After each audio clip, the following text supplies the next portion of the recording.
brought to you by American Pistachios.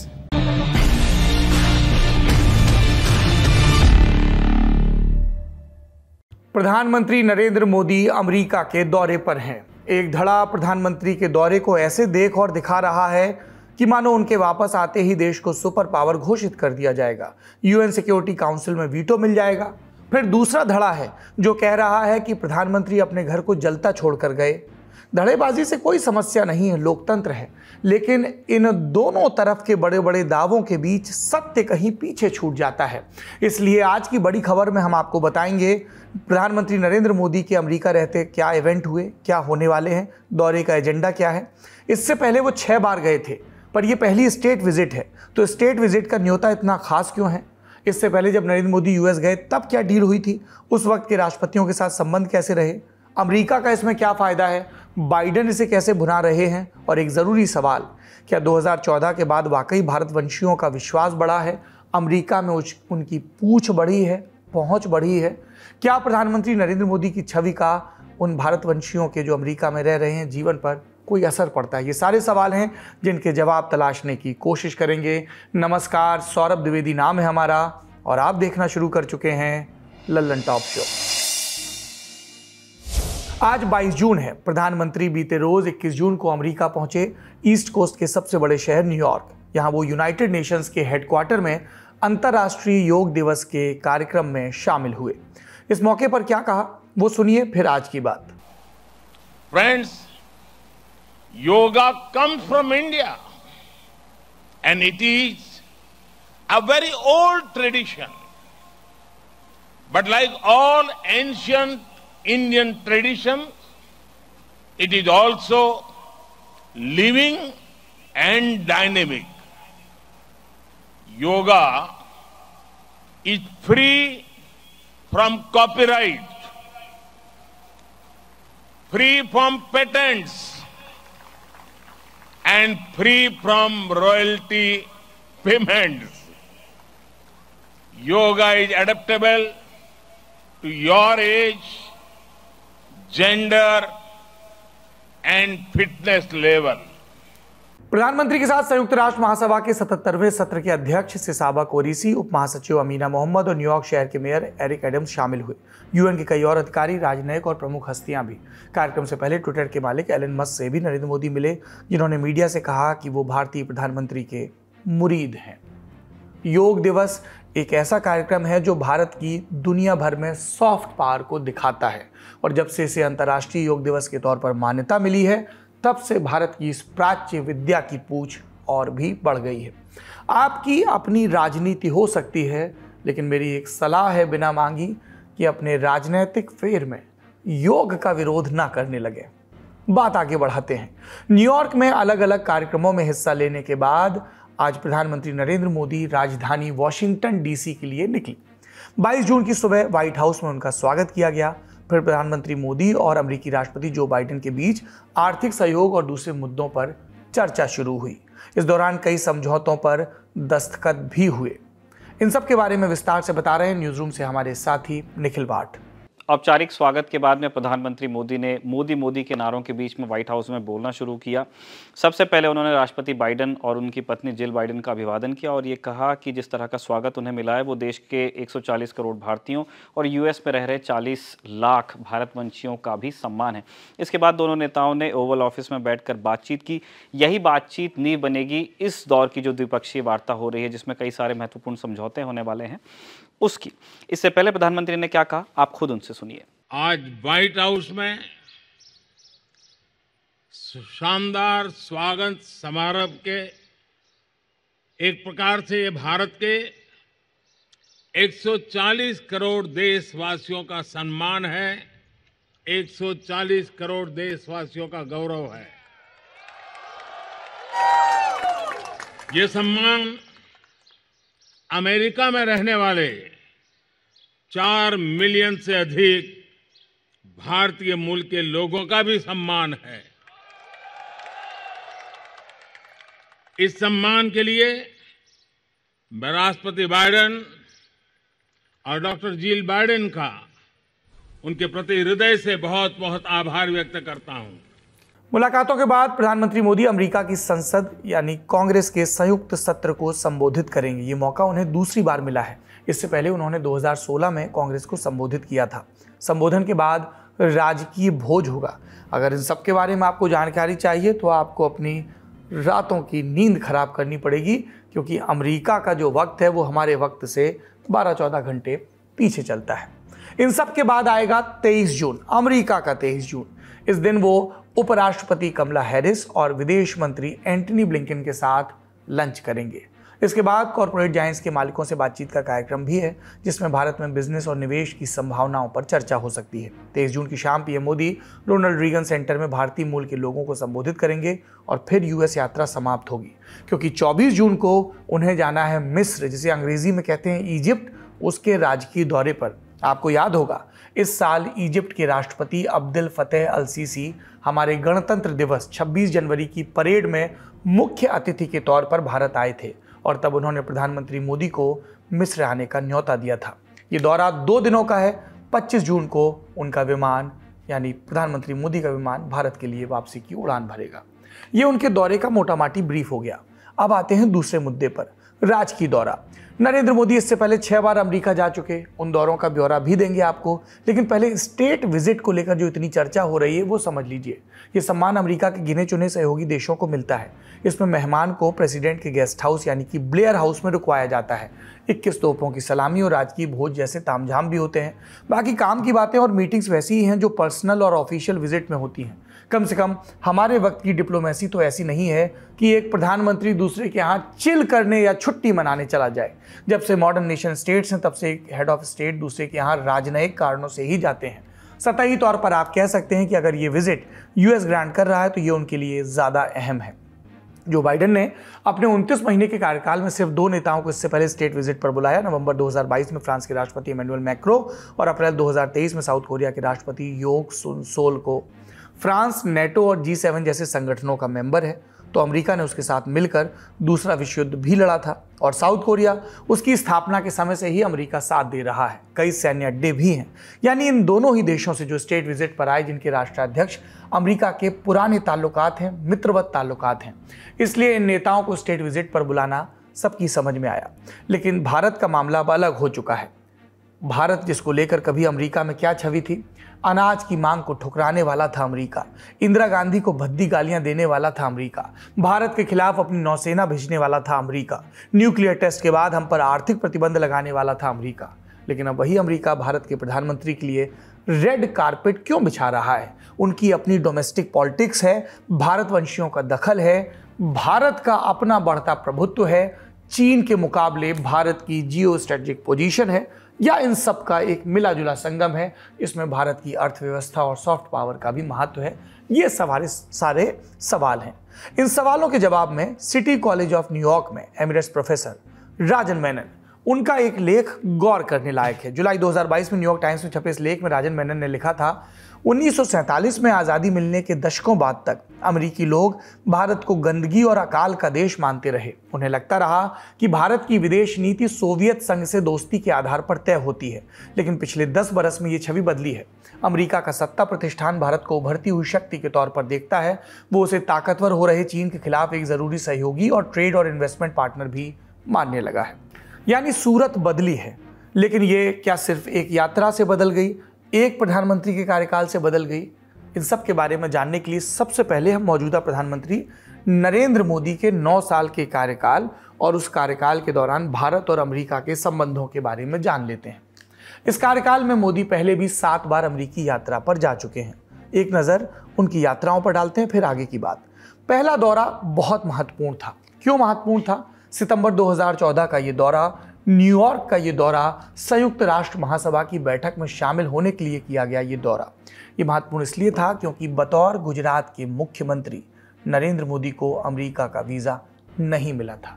लेकिन प्रधानमंत्री बनते ही उसी अमेरिका ने कारपेट बिछाई। इस दौरे में और क्या हुआ था? राष्ट्रपति बराक ओबामा और कई अमेरिकी कंपनियों के सीईओ से नरेंद्र मोदी की मुलाकात हुई थी। और इसी दौरे में न्यूयॉर्क के मेडिसन स्क्वायर गार्डन पर हजारों भारतीय अमेरिकी समुदाय के लोगों को भी उन्होंने संबोधित किया था, जिसकी तस्वीरें बहुत चर्चित हुई थी। दूसरा दौरा था सितंबर 2015 में। इस बार भी न्यूयॉर्क गए और फिर सिलिकॉन वैली। वजह संयुक्त राष्ट्र महासभा की बैठक में शामिल होना। और इसके इतर न्यूयॉर्क में उन्होंने ओबामा के साथ द्विपक्षीय बैठक की और सिलिकॉन वैली में टॉप टेक कंपनियों के सीईओज के साथ मुलाकात की। फेसबुक के दफ्तर में सीईओ मार्क जकरबर्ग और गूगल के हेडक्वार्टर में सुंदर पिचाई से मुलाकात की। इसके बाद ही गूगल ने भारतीय रेलवे के साथ मिलकर 500 रेलवे स्टेशन पर वाईफाई इंटरनेट लगाने का ऐलान भी किया था। तीसरा दौरा हुआ था मार्च 2016 में, वॉशिंगटन डीसी राजधानी का दौरा। वजह परमाणु सुरक्षा शिखर सम्मेलन में हिस्सेदारी। और क्या हुआ, कई देशों के नेताओं के साथ मुलाकात हुई थी। चौथा दौरा हुआ था जून 2016 में, यह भी वॉशिंगटन डीसी का दौरा था। वजह अमेरिकी कांग्रेस के संयुक्त सत्र को संबोधित करना। इससे इतर राष्ट्रपति ओबामा के साथ जलवायु परिवर्तन, स्वच्छ ऊर्जा साझेदारी और रक्षा सहयोग पर बातचीत हुई थी। पांचवा दौरा हुआ था जून 2017 में, व्हाइट हाउस वॉशिंगटन डीसी में। वजह तब तक राष्ट्रपति बदल चुके थे, डोनाल्ड ट्रंप हो गए थे। उनके साथ व्हाइट हाउस में आयोजित वर्किंग डिनर में शामिल होना। दोनों नेताओं के बीच व्यापार, वीजा और दूसरे मुद्दों पर भी बातचीत हुई थी। इससे इतर प्रधानमंत्री ने इस दौरे में माइक्रोसॉफ्ट, एप्पल इंक और गूगल के सीईओ से भी मुलाकात की थी। छठवां दौरा हुआ था सितंबर 2019 में, ह्यूस्टन में। वजह 74वीं यूएन जनरल असेंबली में शामिल होने के लिए। जब गए थे तब ह्यूस्टन भी गए। और क्या हुआ, 8 दिन लंबे अपने इसी दौरे में उन्होंने हाउडी मोदी कार्यक्रम में भी हिस्सा लिया था। इस कार्यक्रम में करीब 50,000 भारतीय मूल के लोग शामिल हुए थे। कार्यक्रम में मोदी और ट्रंप एक दूसरे का हाथ पकड़कर मंच तक पहुंचे। हाउडी मोदी प्रोग्राम की काफ़ी आलोचना भी हुई थी, क्योंकि जब भारतीय प्रधानमंत्री नरेंद्र मोदी ने कहा अब की बार ट्रंप सरकार, तो इसे एक विदेशी नेता के चुनाव प्रचार की तरह देखा गया, जो भारत के प्रधानमंत्री का काम नहीं है। सातवां दौरा सितंबर 2021 में हुआ था। जगह थी वॉशिंगटन डीसी और वजह क्वाड मीटिंग में हिस्सेदारी। अपने समकक्षों जापान, ऑस्ट्रेलिया और अमेरिका के राष्ट्राध्यक्षों से मुलाकात। इससे इतर इसी दौरे में उन्होंने अमेरिकी राष्ट्रपति जो बाइडेन के साथ मुलाकात की, साथ ही संयुक्त राष्ट्र महासभा को भी संबोधित किया। ये वो समय था जब पूरी दुनिया कोरोना महामारी से उबर रही थी। इसके बाद आया 2023 यानी मौजूदा दौरा। इस दौरे का मकसद क्या है, इस दौरे में कौन कौन से पैक्ट पर साइन होंगे और ये डील भारत के लिए कितनी अहम है, ये जानने के लिए हमने बात की Manohar Parrikar institute for defence studies and analysis में associate fellow doctor Swasti Rao से। जो बहुत इंपॉर्टेंट है, क्यों इसको लैंडमार्क कहा जा रहा है या क्यों इसको एक गेम चेंजर कहा जा रहा है, इसके पीछे 2 कारण हैं। पहला कारण यह है कि पहली बार हम अमेरिका के साथ, हालांकि अमेरिका हमारा इस वक्त टॉप मोस्ट ट्रेडिंग पार्टनर है, तकरीबन 190 बिलियन का ट्रेड है हमारा अमेरिका के साथ, और वो भारत के ही हित में है क्योंकि भारत उसमें एक्सपोर्ट सरप्लस में है। उदाहरण के लिए चाइना के साथ जो ट्रेड है उसमें हम एक्सपोर्ट डेफिसिट में है, तो ये मैं उदाहरण बता रही थी। एनीवे, तो अमेरिका हालांकि हमारा trade top most trading partner है, पर उसके बावजूद ये जो हमारी डील्स हैं ये एक अलग लेवल पे इसको लेके जाती हैं, जिसको कहा जा रहा है ऑर्बिटल जंप है, ये कि एक नए ऑर्बिट में हम जा रहे हैं। क्या है वो?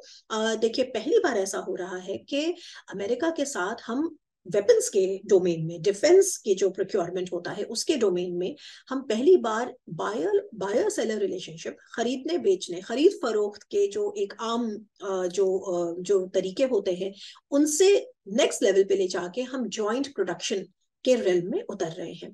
अमेरिका के साथ हमारा जॉइंट प्रोडक्शन वेपन्स को लेकर नहीं है। हमारा ज्यादातर जो जॉइंट प्रोडक्शन अगर है भी तो वो हमारा रशिया के साथ है, वो हमारा फ्रांस के साथ है, लेकिन अमेरिका के साथ नहीं है।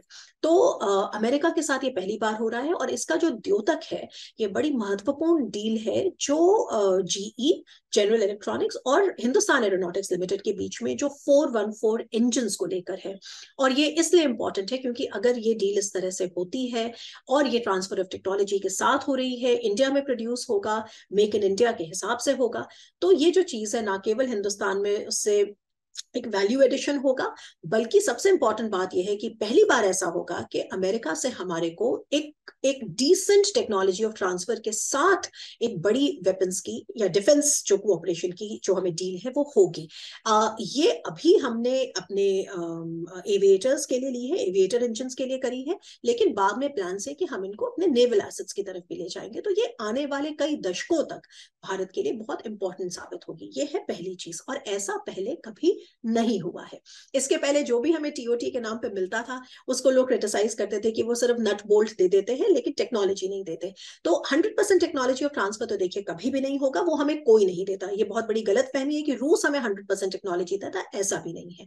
100% टेक्नोलॉजी कोई नहीं देता है, क्योंकि अमेरिका जैसे देशों में तो ये प्राइवेट प्लेयर्स की इंटेलेक्चुअल प्रॉपर्टी होती है, तो उसमें लीगल इश्यूज भी होते हैं। लेकिन जिस लेवल तक जाके लॉयड ऑस्टिन जब आए और श्री राजनाथ सिंह से उन्होंने बात करी, तो उस वक्त जो उसके कॉन्टूर्स को डिसाइड किया गया वो अपने आप में बहुत आकर्षक है। अब देखना यह है कि डिलीवर कितना होता है, पर मेरी ऐसी उम्मीद है कि इस पर डिलीवर डेफिनेटली होगा, क्योंकि इसमें ये सिर्फ एक डील नहीं है, सिर्फ एक सिग्नेचर नहीं है, इसके पीछे पिछले 6 महीनों की मेहनत लगी हुई है। ये होगी पहली चीज जो इसको लैंडमार्क बनाती है। जीई और हाल की डील, जिसके साथ साथ जुड़े हुए हैं जो प्रेडेटर ड्रोन्स हैं, जो हमने 3 बिलियन वर्थ के प्रेडेटर ड्रोन्स खरीदे हैं अमेरिका से। दूसरा, हमने अमेरिका से और भी इसमें डिटेल्स हैं, जैसे हमने आर्मर्ड व्हीकल्स के बारे में डील्स अब इसके बाद होंगी। हमने इस पर जो हमारी M777 गन्स हैं उनको अपग्रेड करने की, उसके भी जॉइंट को प्रोडक्शन की बातें हो रही हैं। तो ये सब जो है ये एक नया स्वर है, ये पहला वर्टिकल। दूसरा वर्टिकल क्या है जो इंपॉर्टेंट है, वो है क्रिटिकल एंड इमर्जिंग टेक्नोलॉजीज में जो हिंदुस्तान और भारत का हिंदुस्तान और अमेरिका का जो कन्वर्जेंस है। ये क्यों इंपॉर्टेंट है, क्योंकि देखिए पिछले कुछ सालों में हमने अमेरिका के साथ कुछ ऐसे इंस्टीट्यूशनल फ्रेमवर्क साइन करे हैं। एक का जिसका नाम है DTTI। DTTI का मतलब होता है defence trade and technology initiatives. ऐसे ही हमने अमेरिका ने हमको जो स्ट्रेटेजिक ट्रेड ऑथराइजेशन में हमें डाला है, उनका STA1 एक कैटेगरी है। इन सारी चीजों का मतलब क्या, और ये हो चुका है, ये पिछले कुछ सालों में हुआ है। ये वो इंस्टीट्यूशनल फ्रेमवर्क्स हैं जो सेंसिटिव टेक्नोलॉजीज को, क्रिटिकल जो इमर्जिंग डोमेन्स हैं उसकी टेक्नोलॉजीज को, इंटेलिजेंस को, ISR को, जो इंटेलिजेंस सर्वेलेंस रिकॉनेसांस जिसको कहते हैं, डोमेन अवेयरनेस की कैपेबिलिटीज को भारत के साथ शेयर करने के लिए एनेबल करता है। ये तो 2014 से अब तक की बात हो गई, जिस पर हम लौट कर आएंगे भी। प्रदेश 1947 से अपनी संप्रभुता के साथ अस्तित्व में है, तो नेहरू, इंदिरा, राजीव, नरसिम्हा राव, अटल बिहारी वाजपेयी, मनमोहन सिंह, इन सब के दौर में भारत और अमेरिका के संबंध कैसे रहे, कुछ अहम पड़ाव हैं, उनके बारे में आपको बताते हैं। सबसे पहले पंडित नेहरू का दौर। देश आज़ाद हुआ तब तक कोल्ड वॉर भी शुरू हो चुका था। सेकेंड वर्ल्ड वॉर के बाद सोवियत संघ और अमेरिका दुनिया भर में छोटे देशों को अपने अपने पाले में खींचने की कोशिश कर रहे थे। उनकी नज़र भारत पर भी थी, जो कि एक बड़ा देश था, पर पंडित नेहरू ने न्यूट्रल रहना जरूरी समझा। उन्होंने अमेरिका या सोवियत संघ के दबाव में आने से इनकार कर दिया। आगे चलकर नॉन अलाइन मूवमेंट यानी गुट निरपेक्ष आंदोलन की नींव भी रखी, जिसका असर दोनों देशों के रिश्तों पर पड़ा। अमेरिका ने भारत की बजाय पाकिस्तान को तरजीह दी। इस बीच अक्टूबर 1949 में भारत के पहले प्रधानमंत्री पंडित नेहरू अमेरिका के पहले दौरे पर गए बतौर प्रधानमंत्री, और फिर दिसंबर 1959 में, यानी इससे 10 बरस बाद, अमेरिका के तत्कालीन राष्ट्रपति ड्वाइट आइजनहावर भारत के दौरे पर आए। वो पद पर रहते हुए भारत आने वाले पहले अमेरिकी राष्ट्रपति थे। इस दौरे पर उन्होंने भारत की संसद को भी संबोधित किया था।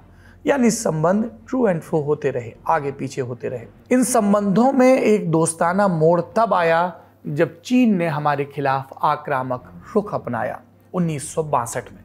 और तब क्या हुआ, अमेरिका ने भारत चीन के बीच की मैकमोहन रेखा को मान्यता दी, और हमारा भी यही स्टैंड था।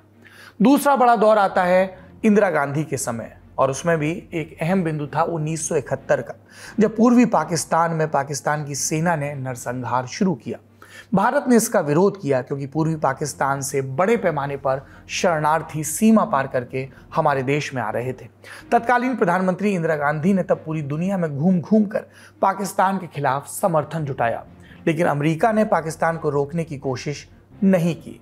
उधर सोवियत संघ ने भारत का साथ दिया। युद्ध दिसंबर 1971 में शुरू हुआ, लेकिन उससे पहले ही अगस्त 1971 में भारत ने सोवियत संघ के साथ एक मैत्री संधि की। इंदिरा के दौर में दूसरा बड़ा पड़ाव आया जब भारत ने पोखरण में अपना पहला परमाणु परीक्षण किया। अमेरिका के विरोध के बावजूद भारत के न्यूक्लियर टेस्ट करने के चलते दोनों देशों में तल्खी बढ़ गई। फिर 1977 में इमरजेंसी के दौर के बाद चुनाव हुए। इंदिरा हारी, मोरारजी देसाई आए, जिन्हें परंपरागत रूप से पूंजीवादियों का समर्थक, खुली बाजार व्यवस्था का समर्थक माना जाता था कांग्रेस के खेमे के भीतर। मोरारजी देसाई के आते ही अमेरिका के साथ भारत की दोस्ती में कुछ कदम आगे बढ़े गए। इसी कड़ी में जनवरी 1978 में तत्कालीन अमेरिकी राष्ट्रपति जिमी कार्टर भारत आए। 1959 के बाद 1978, मोरारजी के बाद 1985 में भारत के तत्कालीन प्रधानमंत्री राजीव गांधी अमेरिका के दौरे पर गए। राष्ट्रपति रोनाल्ड रीगन से मिले और इसी दौरे में उन्होंने कांग्रेस के ज्वाइंट सेशन में भाषण भी दिया। राजीव भी अमेरिका से दोस्ती के पक्ष में थे, लेकिन असल में दोस्ती में रफ्तार कब आई?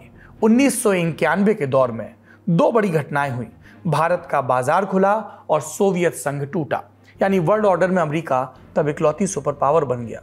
उदारीकरण के बाद जब भारत का मार्केट दुनिया के लिए खुला तो दोनों देशों के बीच आर्थिक संबंधों की संभावनाएं खुली। 1993 में कोका कोला वापस भारत आया, जिसे 1977 में वापस जाना पड़ा था। इसके बाद आता है अटल बिहारी वाजपेयी का दौर। मई 1998 में भारत पोखरण में दूसरा परमाणु परीक्षण करता है। पिछली बार की तरह इस बार भी अमेरिका खिलाफ था। अमेरिका ने भारत पर कड़े आर्थिक प्रतिबंध लगाए, लेकिन भारत ने उनका सफलतापूर्वक सामना भी किया और अपनी अर्थव्यवस्था की वृद्धि दर को बरकरार भी रखा। कुछ वर्षों के बाद अमेरिका शिथिल पड़ा और वाजपेयी के दौर में ही तब बिल क्लिंटन भारत आए। उन्होंने भारत पर लगाए प्रतिबंधों में ढील देने का भरोसा दिया। फिर दौर बदला, अमेरिका में क्लिंटन की जगह आए जॉर्ज बुश और अमेरिकी तारीख में एक बड़ा मोड़ आया जब 9/11 का आतंकी हमला हुआ। इसके बाद भारत ने अमेरिका को वॉर ऑन टेरर में सहयोग देने की बात कही।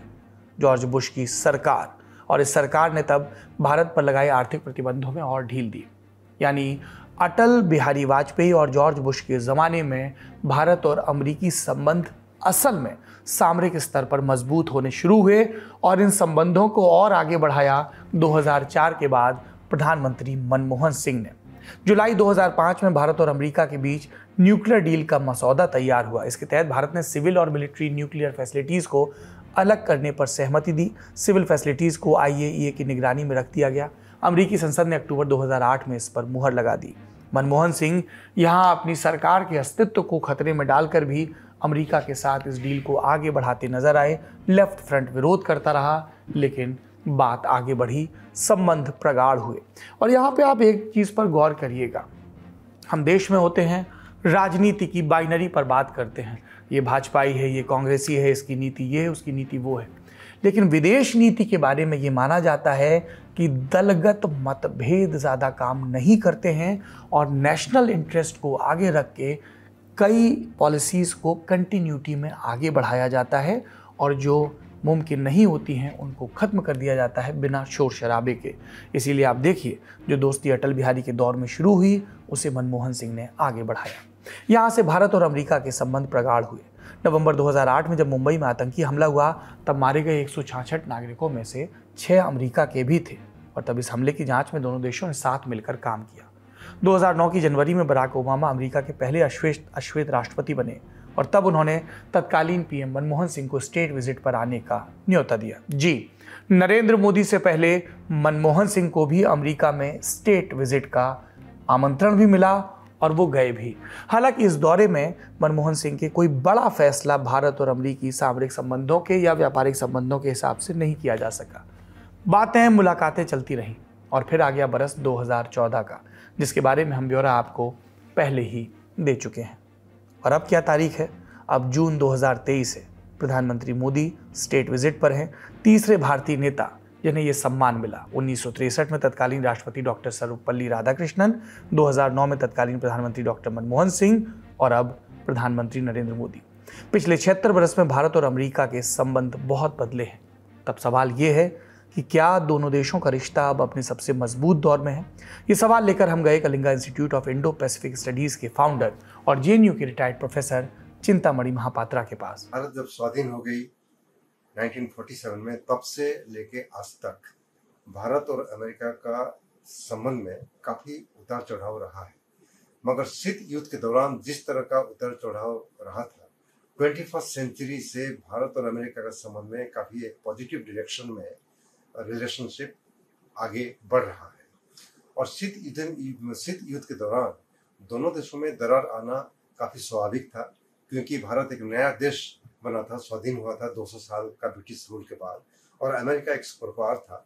दोनों देशों का विदेश नीति, रणनीति, गोल्स सारे अलग अलग थे और भारत एक नॉन अलाइंड स्ट्रैटेजी अडॉप्ट किया, जिससे शीत युद्ध में दोनों तरफ पे जिस तरह का लड़ाई हो रही थी अलग अलग जगह पे, भारत ने कोई दिलचस्प नहीं दिखाया, इंडिपेंडेंट व्यू लिया और ना अमेरिका के साथ रहा ना फॉर्मर सोवियत यूनियन के साथ रहा, और अमेरिका को ये पसंद नहीं था। अमेरिका और पाकिस्तान के बीच जिस तरह से एक अलायंस रिलेशनशिप थी वो भी भारत के खिलाफ ही था। और बाद में 1980s में चाइना और अमेरिका का संबंध जो घनिष्ठ होते जा रहे थे वो भी भारत का पक्ष में नहीं था, भारत का हित में नहीं था, इसलिए दोनों देशों में काफी उतार चढ़ाव था। निक्सन और किसिंजर जिस तरह से चाइना को एक ओपन अप करे, ओपन डोर पॉलिसी बनाया और अमेरिका और चाइना के संबंध में काफी तरक्की हुई, उसमें भारत के खिलाफ तो था ही। वही एक कारण था जिससे भारत को सोवियत यूनियन के साथ एक स्ट्रेटेजिक पार्टनरशिप बनाना पड़ा। इसलिए रिलेशनशिप में अलग अलग तरह का उतार चढ़ाव था, मगर मैं दावे के साथ ये कह सकता हूँ कि अभी जो दोनों देशों में संबंध है वो काफी घनिष्ठ है, काफी कंस्ट्रक्टिव है। आपने प्रोफेसर महापात्रा को सुना। अब अगले विद्वान की बारी, यूनिवर्सिटी ऑफ डेलवेयर के प्रोफेसर मुक्तेदर खान। इनकी बात सुनिए भारत अमेरिकी संबंधों पर। देखिए, मजबूत स्थिति तो नहीं कह सकते, क्योंकि पिछले जो 2005 से जब से न्यूक्लियर डील हुई है अमेरिका और इंडिया के बीच में, और इंडिया के ऊपर जो अमेरिका के सैंक्शंस थे वो हटाए गए, अमेरिका इंडिया को ग्रूम कर रहा है, इंडिया को खींच रहा है अपनी तरफ, और वो रशिया से अलहदा करना चाह रहा है इंडिया को डिफेंस कॉन्ट्रैक्टर। तो ये जो अमेरिका का पैराडाइम है कि चाइना को बेसिकली कंटेन किया जाए, चाइना का ग्रोइंग पावर और उसका इन्फ्लुएंस, वो इंडिया को एज ए बुलवार्क यानी उसका पार्टनर बनाना चाहता है। और इंडिया को पार्टनर बनाने के लिए वो दो चीजें करना चाहता है, इंडिया की डेमोक्रेसी को मजबूत करे और इंडिया की डिफेंस कैपेबिलिटीज को मजबूत करे। और पैंडेमिक के बाद से एक तीसरी चीज लग गई कि वो चाइना के ऊपर पूरी तरह से डिपेंड नहीं करना चाहते। अगर आपको याद होगा, यूरोपियन यूनियन के प्रेसिडेंट ने एक लफ्ज किया था, we do not want to decouple, we want to D risk.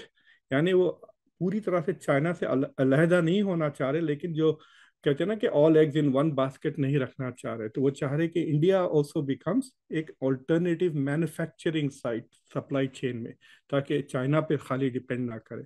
तो ये तीन वजूहत है कि इंडिया की डेमोक्रेसी को मजबूत करे, ताकि डेमोक्रेसीज वर्सेस अथॉरिटेरियनिज्म का जो पैराडाइम है जो बाइडेन का, वो मजबूत हो जाए। दूसरा कि चाइना को बैलेंस करने के लिए अमेरिका और इंडिया और वो जो क्वाड है जिसमें ऑस्ट्रेलिया और जापान भी शामिल है, ये एक मजबूत अलायंस बन जाए डिफेंस वाइज। और जो तीसरा है कि India becomes basically an alternative global factory, जो सप्लाई चेन को मजबूत करे और चाइना से जो डिपेंडेंसी है उससे हटा दे। बाज़ अमेरिकन तो बेसिकली कोल्ड वॉर 2 के मोड में आ चुके हैं, तो वो देख रहे हैं कि अगर चाइना के साथ कोल्ड वॉर बड़ी तेज़ी से गर्म हो जाती है तो अमेरिका और यूरोप की जो डिपेंडेंसी है चाइना पर, वो बेसिकली हथकड़ियाँ पहना देगी अमेरिका को। तो India will be the source जिससे सप्लाई चेन्स अल्टरनेटिवली शिफ्ट कर सके। आपने देखा एप्पल 14 भी शिफ्ट हो गया, और आज अनाउंस हुआ कि चिप्स भी इंडिया में मैन्युफैक्चर होने लगेंगे। तो ये तीन वजूहत है जिसकी वजह से अमेरिका बहुत तेज़ी से इंडिया को अपनी तरफ खींचने की कोशिश कर रहा है। जो इंडिया में जो लोग इस चीज़ को देख रहे हैं वो बहुत ही मुख्तलिफ है, और जो अमेरिका में जो लोग देख रहे हैं वो बहुत ही मुख्तलिफ। आपने करेले की चटनी खाई है? It is at acquired taste, सब नहीं खाते। लाइक मैं अगर मजबूरन मेरी बेगम ने बना के जबरदस्त तो मुश्किल से खाते। तो जो अगर आप अमेरिका, तो they are saying we need India but we have to go through Modi, they are not happy about it. तो पूरे पुरानी चीज़ें सारी निकल रहे हैं, माइनॉरिटीज़ की मुश्किलात, और बीबीसी को जब कैंसिल किया, रिपोर्टर्स को बंद किया, ऑपोजिशन को हरास किया, तो वो सारा आप देखें ऑपेड आफ्टर ऑपेड और एडिटोरियल, वॉशिंगटन पोस्ट का एडिटोरियल देख लिया, न्यूयॉर्क टाइम्स का एडिटोरियल देख लिया, हर जगह ये कह रहे हैं कि इंडिया ये बहुत ही मुश्किल है अमेरिका के लिए, because we have to look away from India's human rights. और सबसे बड़ा ये जो बाइडेन का जो रट लगी हुई है कि we are democracies against authoritarianism, तो वो कह रहे हैं कि भाई आप ये इस तरह के मुल्क इंडिया, टर्की जैसे मुल्कों के साथ आप कैसा पार्टनरशिप कर सकते हैं, बिकॉज यहाँ पे they are democracies only in name कह रहे हैं बाज लोग। तो दैट इज वन प्रॉब्लम। दूसरी चीज ये है कि इंडिया में ऐसा देखा जा रहा है कि मोदी है तो मुमकिन है कि अगर मोदी को हम कल ट्रांसफर करके न्यूजीलैंड का प्राइम मिनिस्टर बना देंगे तो अमेरिका इंडिया को छोड़ के न्यूजीलैंड के पीछे लग जाएगा। I mean that is how people are talking about it in India. So बिल्कुल ही दो मुख्तलिफ दुनियाओं में रह रहे हैं लोग। आखिरी में हम आपको विचार सुनवा रहे हैं जेएनयू के रिसर्च स्कॉलर सरल शर्मा के। इस वक्त हमारे रिलेशनशिप एक उस हाइट पे पहुंच चुके हैं जो शायद पहले नहीं देखने को मिले थे हमें हिस्ट्री में। स्पेशली कोल्ड वॉर के दौरान तो हमारे रिश्ते काफ़ी ख़राब रहे थे। अगर हम एक हिस्टोरिकल इवेंट कहें जो कि 2000 में अटल बिहारी वाजपेयी जी के टाइम पे प्रेसिडेंट क्लिंटन ने जो विजिट करी थी, उसके बाद से हमने 21वीं सदी में देखा कि किस तरीके से हमारे रिलेशनशिप डिफरेंट गवर्नमेंट में बदलते गए और बढ़ते गए। जो नींव अटल बिहारी वाजपेयी गवर्नमेंट के दौरान 2000 में रखी गई थी, उसके बाद मनमोहन सिंह सरकार ने उसका फॉलो अप किया। रिश्ते ऊपर नीचे रहे, लेकिन आई थिंक 2001 के धमाके के बाद जो पेंटागन वहाँ पे न्यूयॉर्क में हुआ था, उसके बाद भी आई थिंक एक हम यूएस ने भी ये रियलाइज़ किया कि शायद हमें मिलजुल के डिफेंस, टेररिज्म और इकोनॉमी, और अब एक और जो मुद्दा काफ़ी जो चल रहा है वो है क्लाइमेट के भी, उसमें भी हमें काफ़ी एक दूसरे का साथ देना चाहिए, क्योंकि ये आने वाले वक्त में एक बहुत बड़ा इशू बनने जा रहा है। तो हम अगर डिफरेंट पैरेलल्स देखें, डिफरेंट इशू को अगर हम मिला के देखें, तो एक सारी ही इश्यूज पे ध्यान दिया जा रहा है इंडो यूएस रिलेशनशिप में, और 2000 के बाद से काफ़ी बदलाव हुआ है, और इस दौरान हम कह सकते हैं कि शायद हमारे रिलेशनशिप काफ़ी आगे जा चुके हैं। कई जगहों पर यह बात लिखी जा रही है भारत अमेरिकी संबंधों और इस दौरे के तहत कि बाइडेन पीएम मोदी के जरिए भारतीय मूल के वोटर्स को लुभाना चाहते हैं। इसके लिए भी आप कुछ व्यू पॉइंट्स जान लीजिए। रिचर्स एक रिसर्च संस्था है गेटवे हाउस, इसकी सह संस्थापक हैं मंजीत कृपलानी। इन्होंने इंडियन एक्सप्रेस अखबार में लिखा, 4000 करोड़ के सैन्य उपकरण, टेक पैकेज और खनिज की टेक्नोलॉजी भारत जैसे विकासशील देश के लिए एक अच्छा सौदा है। इसमें व्हाइट हाउस का राजकीय रात्रि भोज और बाइडेन के घर पर निजी पारिवारिक डिनर और जोड़ लो तो लोभ का जाल पूरा हो जाता है। जाहिर है अमेरिका भारत को रूस से दूर करने और चीन के खिलाफ एक मजबूत साझेदार बनाने के लिए ओवर टाइम मेहनत कर रहा है। इससे आपको भारत की ग्लोबल पोजीशन भी समझ में आती है। दूसरा पॉइंट इंडियन एक्सप्रेस अखबार के इंटरनेशनल मामलों के एडिटर सी राजा मोहन के हवाले से है, लेकिन इसे समझने के लिए आपको एक इंटरव्यू का जिक्र सुनना होगा। हिंदुस्तान टाइम्स में छपा एक इंटरव्यू जो अमेरिकी राष्ट्रीय सुरक्षा सलाहकार जेक सुलिवन ने दिया था, जिसमें कहा गया था इंडो यूएस रिश्ते में सबसे बड़ी बात है दोनों देशों के लोग एक दूसरे के बारे में आशावादी हैं। सी राजा मोहन इसी इंटरव्यू के हवाले से कमेंट करते हैं कि ये कह के सुलिवन ने इस धारणा को खारिज किया है कि आज भारत अमेरिका संबंध सिर्फ एक जियोपॉलिटिकल बार्गेन यानी सौदेबाजी है। वो इस बात पर जोर दे रहे हैं कि आज ये संबंध सद्भावना की नींव पर बनाया जा रहा है, जिसमें सबकी भावना एक जैसी है। प्राइवेट सेक्टर का एक अच्छा ट्रांजैक्शन भी है, यानी अमेरिका पूरी जुगत कर रहा है। हमने आपको पहले ही बताया कि अगर ये विजिट यूएस ग्रांट कर रहा है तो ये उनके लिए ज़्यादा अहम है। वो इसे ज़्यादा अहम दिखाना चाहते हैं। हम समझना चाहते हैं अमेरिका इस दौरे में क्या हित ढूंढ रहा है। तो अमेरिका के 2-3 हित हैं इसमें। एक उनका इंटरनल हित ये है कि अगले साल वहाँ पे भी इलेक्शंस आ रहे हैं। सो जो मौजूदा सरकार है बाइडेन एडमिनिस्ट्रेशन की, वो भी अब ऐसे स्टेप्स लेने लगी है जिसमें वो चाह रही है कि ज़्यादा से ज़्यादा उनको फ़ायदा पहुँचे और इंटरनली भी पहुँचे। अगर आप कुछ रिसेंट स्टेटमेंट्स उनकी नोटिस करेंगे, जो भी डील्स हो रही हैं, डिफेंस डील्स हो रही हैं या होने वाली हैं जिन पे साइन होंगे, और जो अभी कुछ महीने पहले एयर इंडिया ने बोइंग से लगभग 220 विमान खरीदने का भी जो समझौता किया था, तो उसमें प्रेसिडेंट बाइडेन ने एक बहुत इंटरेस्टिंग स्टेटमेंट दी थी कि इस डील के बाद हमारे लगभग 44 स्टेट्स में 1 मिलियन जॉब्स नई क्रिएट होंगी। तो प्रेसिडेंट बाइडेन भी इंडिया के साथ रिलेशंस और डिफेंस डील्स जो भी होने वाली हैं या हो चुकी हैं, उसको इस तरीके से दिखाया जा रहा है कि देखो इसका इंटरनल इकोनॉमिक फायदा भी होने वाला है, न्यू जॉब्स क्रिएशन होंगी। कोविड के बाद सब जगह रिसेशन की स्थिति आई है। अब जैसे यूएस में 2-3 बैंक्स भी शट हो गए हैं, मिड लेवल बैंक्स हुए हैं, काफी सारी जॉब्स गई हैं। तो इंटरनली वो उस तरीके से इसको देख रहे हैं। और दूसरा ये है कि भले ही इंडियन पॉपुलेशन लगभग 1% हो वहाँ पे, इंडियन अमेरिकन पॉपुलेशन, लेकिन वो काफी ऊंचे पदों पर बैठे हुए हैं, तो उनका भी काफी योगदान रहता है वहाँ की यूएस इकोनॉमी में। तो शायद वो उनको भी टारगेट करना चाह रहे हैं। Most of them are democrats, वो डेमोक्रेट्स को वोट देते हैं, तो एक शायद वो भी उनका एक एंगल हो सकता है।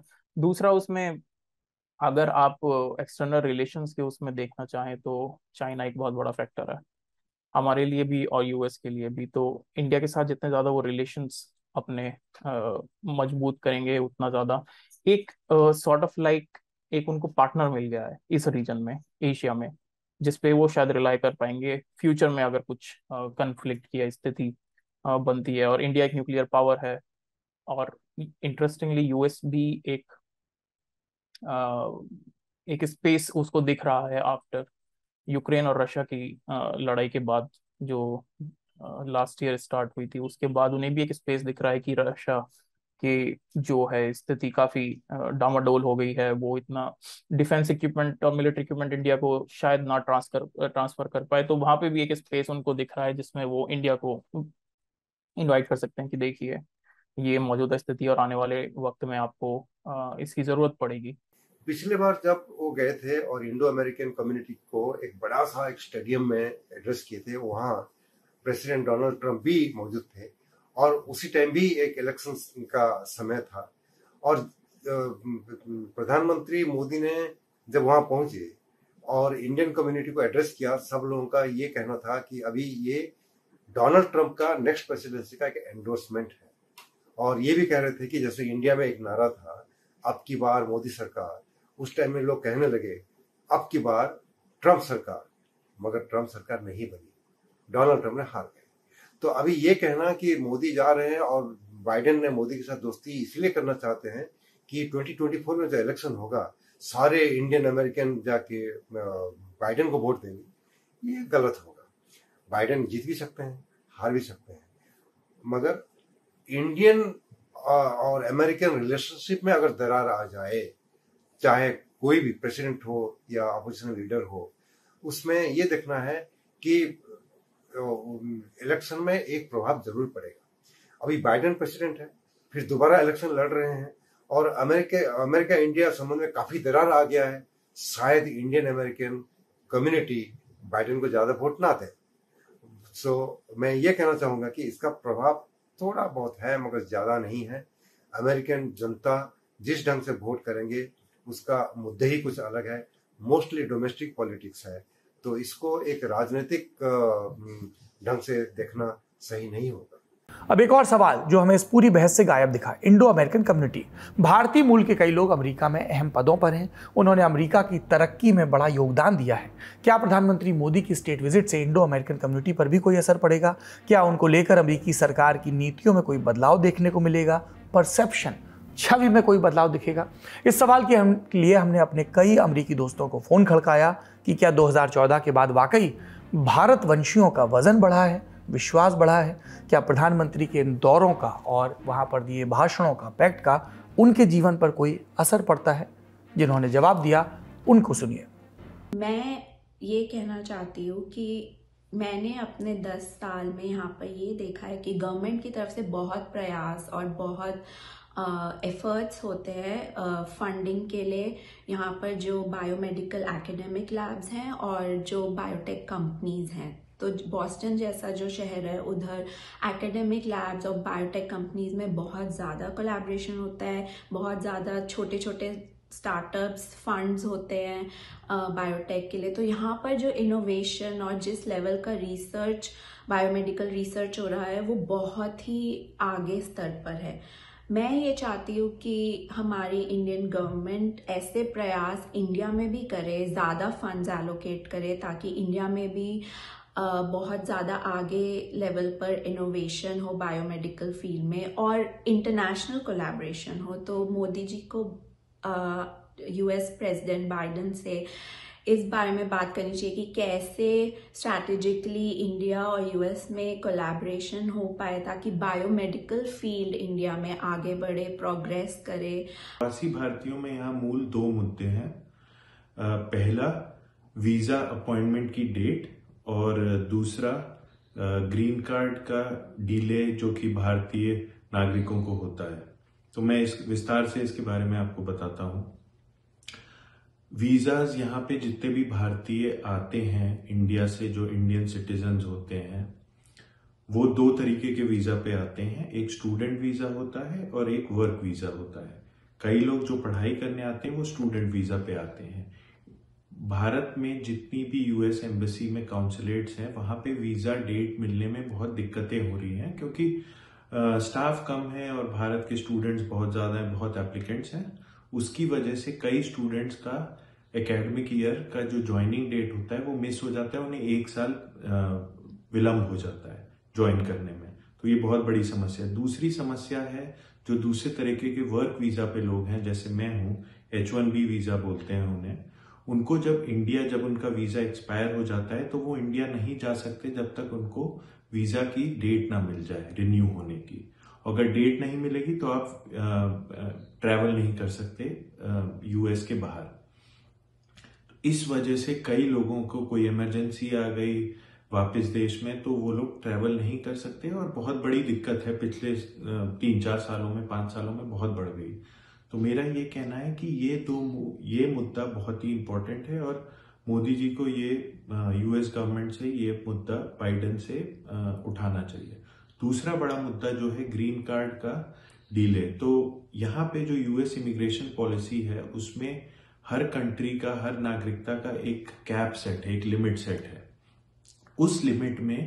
उस लिमिट से ज्यादा एक पर्टिकुलर कंट्री के सिटीजन को यूएस परमानेंट रेजिडेंसी या ग्रीन कार्ड नहीं दिया जाता है। चूंकि भारत के इतने ज्यादा नागरिक यहाँ अमेरिका में काम कर रहे हैं, पढ़ रहे हैं, तो बहुत सारे एप्लीकेंट्स होते हैं और उस वजह से कंट्री कैप की वजह से बहुत लोगों का डिले हो गया है। तो मैं एक उदाहरण देता हूं कि अभी जो ग्रीन कार्ड प्रोसेसिंग भारतीय नागरिकों की चल रही है वो जो 2012 में जिन लोगों ने फाइल किया, तो 10 से 15 साल का डिले चल रहा है। और जो बाकी कंट्री के नागरिक होते हैं उनको 1 या 2 साल में ग्रीन कार्ड मिल जाता है। इस वजह से भारतीयों को बड़ी दिक्कत होती है आगे ट्रैवल करने में, आगे बढ़ने में। आपने हमारे देसी मित्रों को सुना। इसी मत से जुड़ा एक सर्वे भी बताते हैं। टाइम मैगजीन की एक रिपोर्ट के मुताबिक 2020 में Carnegie Endowment for International Peace और यूगो नाम के थिंक टैंक ने इंडियन अमेरिकन्स पर एक सर्वे किया था। सर्वे में पाया गया कि नरेंद्र मोदी के लिए ज़्यादातर भारतवंशियों के विचार अच्छे हैं और लगभग आधे लोगों ने प्रधानमंत्री के रूप में उनके प्रदर्शन की तारीफ भी की। कार्ने में दक्षिण एशिया प्रोग्राम के निदेशक मिलन वैष्णव का कहना है कि इसकी प्रमुख वजह यह हो सकती है कि भारतीय प्रवासी मोदी को वैश्विक परिदृश्य में भारत के कद को बढ़ाने वाले के तौर पर देखते हैं। हालांकि ऐसा नहीं कि अमेरिका ने मोदी को क्लीन चिट दी हुई है। अमेरिका के स्टेट डिपार्टमेंट ने ही वो सालाना धार्मिक स्वतंत्रता रिपोर्ट भी निकाली थी जिसमें हाल के वर्षों में भारत पर कई चिंताएं जाहिर की गई। इसी दौरे को लें तो राष्ट्रपति बाइडेन की डेमोक्रेटिक पार्टी के 75 सांसद ऐसे हैं जिन्होंने एक खत लिखकर मांग की कि बाइडेन इन विषयों पर मोदी से बात करें। लिस्ट पर गौर करिए: धार्मिक कट्टरता में बढ़ोतरी, प्रेस और इंटरनेट की आज़ादी, सिविल सोसाइटी और पत्रकारों की टारगेटिंग और पॉलिटिकल स्पेस का संकुचन। तो कुछ भी व्हाइट या ब्लैक में नहीं है। हम 2 देशों के 2 राष्ट्राध्यक्षों के बीच औपचारिक मुलाकातों के गवाह बन रहे हैं जिनसे 2 देशों को फायदा होगा या व्यक्ति विशेष को लेकर आग्रह में भटका सकता है। चूंकि आपको इतनी जियोपॉलिटिक्स बता दी तो एक और बात समझिए। पीएम मोदी के अमेरिकी दौरे का भारत रूस संबंधों पर क्या असर पड़ सकता है? क्या अमेरिका भारत पर कोई दबाव बनाने की स्थिति में है? ये जानने के लिए भी हमने एक्सपर्ट से बात की। देखिए, मैं हमेशा कहता हूँ, आपने कॉमिक्स देखा होगा ना कि ये जो सुपरमैन के कॉमिक्स होते हैं, हर सुपर हीरो का एक साइड किक होता है। जैसा बैटमैन का रॉबिन है, तो उस तरह अमेरिका हमेशा जब भी बड़े जंग पे जाता है उसको एक साइड किक चाहिए था। सोवियत यूनियन के खिलाफ Europe was a side kick, तो अमेरिका अब जो है सो इंडिया को वो अपना साइड किक बनाना चाह रहा है अगेंस्ट चाइना। इंडिया साइज में अब चाइना से बड़ा हो गया इन पॉपुलेशन, और India comes with lots of positives. India के पास इंजीनियर्स हैं, इंडिया के पास अंग्रेजी बोलते हैं, और इंडिया के पास अब बजट भी बढ़ गया है। इंडिया, क्योंकि चाइना और अमेरिका जो टॉप 2 डिफेंस बजट है, ये अपने हथियार खुद ज्यादा बनाते हैं। इंडिया जो 3rd है, it has become the biggest market for weapons. So basically India से टैलेंट खींच रहा है अमेरिका, इंडिया को हथियार बेचेगा। अभी तो सिर्फ $20 बिलियन है, बट देखना तेजी से इंडिया का जो परचेजिंग है अमेरिका से वो बढ़ना शुरू हो जाएगा। फॉर एग्जांपल आज मेरे ख्याल से अमेरिका को तकरीबन $2 बिलियन का फायदा होगा जब इंडिया प्रेडेटर्स खरीदेगा 1.8 बिलियन के। तो अमेरिका के लिए यूं कहिए कि इंडिया अगर अमेरिका के कॉर्नर में आ जाता है तो पांचों उंगली घी में सर कढ़ाई वाली बात हो जाएगी। टैलेंट भी छीनेगा वो इंडिया से, और इंडिया को चीजें बना के भी बेचेगा। और नॉट ओनली दैट, इंडिया की जो ग्रोइंग इकोनॉमी है, साइज, उसका भी अमेरिका को काफी फायदा होगा। तो इन मेनी वेज अमेरिका के लिए India will be a very useful partner. और मैं एक बात बोलता हूँ, आपके जो लोग हैं जरा गौर से सुने, India has become the king maker. अगर इंडिया अमेरिका के साथ हो लेता है तो अमेरिका की जो हेजेमनी है और वेस्ट का जो डोमिनेशन है दुनिया में, वो इस सेंचुरी पूरा चलेगा और शायद नेक्स्ट सेंचुरी में भी चलेगा इंडिया की वजह से। लेकिन अगर इंडिया चाइना से दोस्ती करके थोड़ा दूर हट जाता है अमेरिका से, तो this century will become the Asian century, और वेस्टर्न हेजेमनी इसी सेंचुरी में खत्म हो जाएगी आइंदा 20 साल के अंदर। So India has to think this thing very closely कि क्या वो अमेरिका की हेजेमनी को परपेचुएट करेगा या कोशिश करके चाइना के साथ ताल्लुकात बेहतर करके एक Asian century. Can you imagine, अब जो दुनिया के जो 4 बड़े इकोनॉमीज है, 3 एशियंस है, चाइना, इंडिया और जापान। This should be the Asian century, not American या यूरोपियन। हमने भारत और अमेरिकी रिश्तों पर खूब बात की। इस बातचीत के क्रम में 1971 का बरस आया था जब रूस की दोस्ती हमारे लिए मुफीद साबित हुई थी। तो अब ऐसे में प्रश्न ये उठता है कि अमेरिका का हित तो ऐसा है कि रूस और चीन के बरक्स भारत उसके साझेदार के तौर पर नजर आए, लेकिन क्या इस क्रम में हम रूस के साथ अपने संबंधों को खराब कर रहे हैं, या रूस भी समझता है कि प्रैग्मेटिज्म यानी अपने अपने हितों के हिसाब से नीतियों का निर्धारण अलग अलग देशों और स्थितियों को लेकर भारत अब उसको अपना रहा है। इस सवाल के साथ हमने बात की डॉक्टर स्वस्ति राव से, और उन्होंने बताया कि रूस के साथ हमारे संबंध अच्छे हैं, लेकिन उनसे हमारा कोई इंस्टीट्यूशनल फ्रेमवर्क मैच नहीं करता। हमारी ज़्यादातर संबंध हथियारों की डीलिंग्स पर हैं। रूस यूक्रेन युद्ध के बाद भी हमारी उन डील्स पर असर पड़ा है। तेल के आयात में भी पैसे का पेच फंसा हुआ है, लेकिन ये रूस जानबूझकर नहीं कर रहा। उसे बेशक बुरा लगेगा, पर अंतर्राष्ट्रीय राजनीति में कोई परमानेंट दोस्त नहीं होता। भारत के प्रधानमंत्री यूएस में हैं, इससे भारत का हित भी सत्ता है, यूएस का भी, और इसी ग्लोबल विलेज में कुछ एक कबीलों को अखरता भी है। नेशनल स्टेट्स की डिप्लोमेसी ऐसे ही काम करती है। आपकी अर्थव्यवस्था, आपका ह्यूमन रिसोर्स, आपका भूगोल, सब कुछ आपकी जियोपॉलिटिकल स्टैंडिंग तय करता है। आप कैसे, आपको परसीव किया जा रहा है, कैसे स्वीकार किया जा रहा है, वैश्विक मंचों पर आपकी सुनवाई कितनी हो रही है। भारत बिला शक दक्षिणी एशिया की राजनीति में बड़ा प्लेयर है, साथ ही एक जियोपॉलिटिकल स्विंग स्टेट है, यानी दुनिया के चलने में उसका एक अहम मत है। किसी भी सूरत में इसे कोई इग्नोर नहीं कर सकता, इसकी अनदेखी नहीं कर सकता। वीटो मिलने में भले ही देर हो, लेकिन उम्मीद और रैशनल दोनों ही जिंदा शब्द हैं। वैसे ही जैसे जिंदा है आपका लल्लन टॉप, जिससे आप जुड़े, और हम 6 लोगों से जो एक सफ़र शुरू हुआ था वो अब 2.5 करोड़ का परिवार बन चुका है सिर्फ यूट्यूब पर। यदि और सोशल मीडिया को जोड़ दें, ट्विटर को जोड़ दें, इंस्टाग्राम को जोड़ दें, दूसरे हमारे जो सहयोगी यूट्यूब चैनल्स हैं लल्लन टॉप के ही, उनको जोड़ दें, ऐप को जोड़ दें, फेसबुक को जोड़ दें, तो ये परिवार पहुंच जाता है 4 से 5 करोड़ के बीच। ये आपका विश्वास है जो लगातार लल्लन टॉप को अपने संकल्प को मजबूत करने, एक ऐसे मीडियम के तौर पर अपने आप को विकसित करने जिस पर आपका भरोसा सातत्य के साथ बना रहे, जो किसी की तरफदारी न करे, सबसे सवाल पूछे, सबसे संवाद करे। ये सिलसिला चलता रहेगा। आपकी निगहबानी और आपका प्यार यूं ही बरकरार रहे। आज का लल्लन टॉप शो यहीं तक था। अपना और अपनों का ख्याल रखिए। शुक्रिया। शुभ रात्रि।